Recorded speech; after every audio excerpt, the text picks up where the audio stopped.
Welcome to Storytime with Reeve and McIntyre. Hello, everyone. Hey there! Read by the amazing Amy Sutton.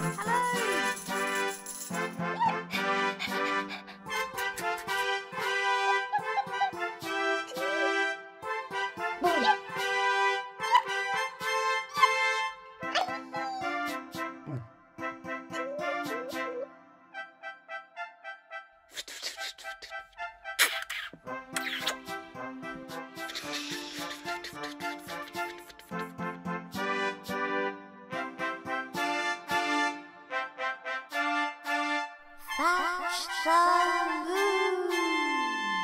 When I drew that little advert for my dad's thatching business, I didn't know it would be seen by the famous pop star Lady Frou Frou, who would invite us to Hollywood to thatch her mansion. And I definitely didn't know it would start a worldwide thatching craze. And I definitely didn't know that all that thatch would attract giant space chickens. But that's what happened. Who can forget that terrible day? Down through the clouds came the giant space chickens, their clucking rumbling across the skies of Earth like thunder. Huge feathery shadows spread across the streets of London, Paris, New York, Shanghai. People looked up. They shouted, "It's a bird! It's a plane! It's... No, we were right the first time. It's a really big bird!" Upon every city of Earth, the really big birds came fluttering down, settling themselves comfortably on the roofs of the grandest and best thatched buildings. The latecomers who couldn't find buildings big enough to park themselves on flew about, snatching thatch from smaller rooftops in surrounding towns to make nests of their own. "This is an outrage!" yelled the President of the USA, peeking out of the window at the huge feathery bottom which blotted out the sky. "This is a disaster," wailed the President of Russia as the roof of the Kremlin creaked and groaned under the weight of the huge bird that was roosting on it. "We must do something," roared the President of China as the lovely thatched roof of his house was whisked away to be added to the scruffy nests which the space chickens were building all along the Great Wall. The presidents picked up their red emergency telephones and called out their armies. So did the presidents and prime ministers of all the other countries. Tanks rumbled through the streets of the world's cities, training their guns on the space chickens. Tank commanders shouted, "Fire!" in 50 different languages, and the guns roared, spitting flame and smoke. But these weren't just any old chickens.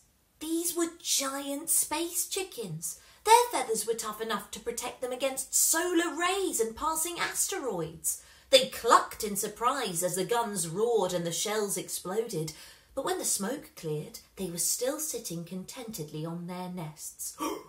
"Bullets just bounce off of them!" shouted dismayed soldiers in 50 different languages.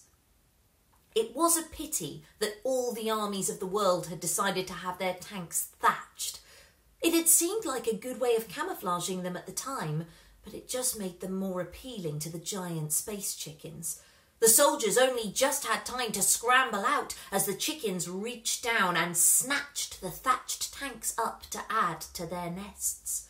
All over the world, generals called up their presidents to say, "It's no use, they're indestructible, there's nothing we can do to stop them." At first, everyone was afraid the giant space chickens would eat us, the way ordinary-sized chickens eat bugs and beetles. But giant space chickens don't bother eating. Their silvery feathers act like solar panels. They just spread out their wings and soak up the sunshine, and that's all the food they need. Of course, it wasn't much fun if you lived in the shadow of those outspread wings. It was like night all day long. And that was the least of the problems the giant space chickens caused. The sunlight warming their feathers heated up some sort of gas inside them. It found its way out as farts. Long, loud, stinky chicken farts.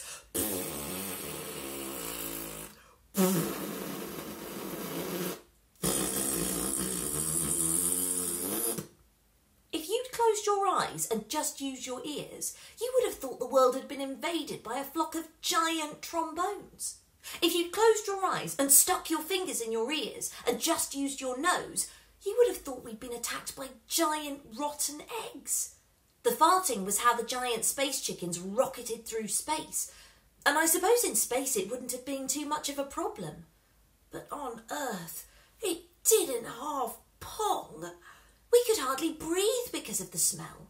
We could barely hear ourselves think because of the noise of all the farting and all those chickens going all the time. It was awful. We could hardly sleep because we were all so worried about the chickens. And if we did sleep, we got woken up early by the giant space cockerels who greeted each sunrise with a gigantic cock-a-doodle-doo. People got scared and tired and angry. And when people get scared and tired and angry, they start asking, who can we blame for all this badness? From Dad's office at Thatchco, I looked down into the streets and saw them coming. They were a proper angry mob, with angry signs and pitchforks. I thought what a good thing it was that thatching had caught on, because it would probably have been quite difficult to find a pitchfork in town before all the new thatching supply shops opened. Then I thought, what use are pitchforks going to be against giant, bulletproof space chickens? But the angry mob hadn't come for the space chickens. "Bill Hatcher!" they shouted. "This is all your fault. It was your bright idea to thatch our cities, and now look where it's got us." "I bet Bill Hatcher knew this was going to happen," shouted one man. "I bet he's been in league with those giant space chickens all along." "That's not true," said Dad. "That's not fair. What are we going to do, Sid?" "Let me have a word with them," said Mr. Slingsby. "Boo!" howled the crowd as Mr. Slingsby stepped out onto the balcony. Their angry voices echoed up from the street below. A few people had climbed onto other balconies nearby and they threw eggs at him.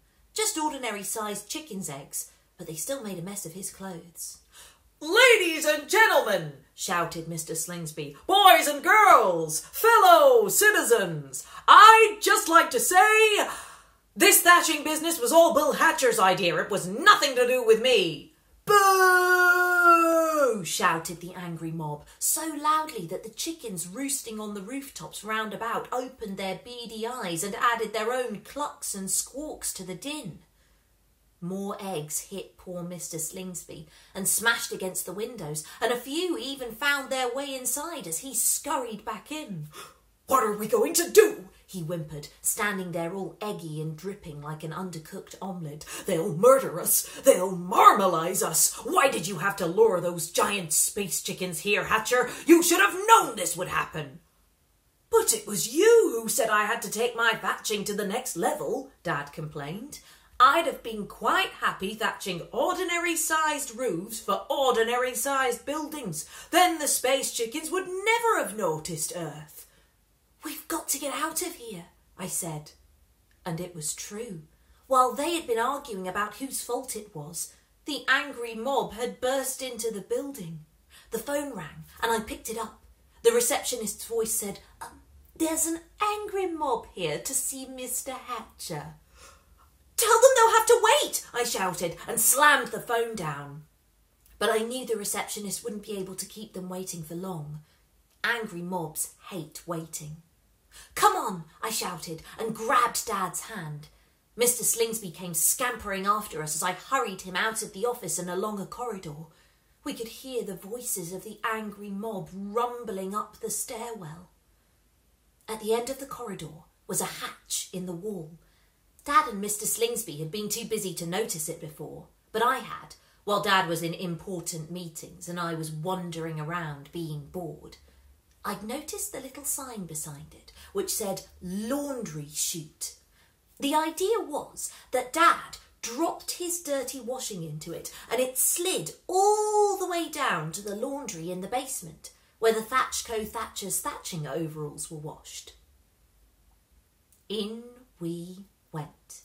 Mr. Slingsby first, then Dad, and then me. As I climbed in, I heard the first of the angry mob reach our floor and start hammering at Dad's office door. Then the hatch closed behind me, and I was rushing down a metal tube so steep that it was like a chimney. Ah! I screamed. Somewhere below me I could hear Dad going, ah! too. And somewhere below him, Mr. Slingsby went, ah! And then, oof! As he popped out of the bottom of the chute and landed in a heap of grubby overalls in the basement. Oof! He said again, as Dad dropped out of the chute and landed on top of him.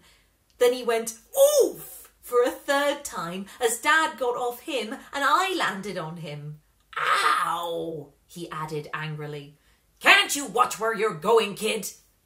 Which I thought was a bit rude, because I had just saved him from an angry mob after all. We all put on some of the overalls, and I used a laundry marker pen and a bit of paper to make a sign that said, Down with Thatch Co. Then we went out through a side exit into the street. It was crowded with people, because the angry mob was such a big angry mob that it couldn't all fit inside the Thatch Co. building.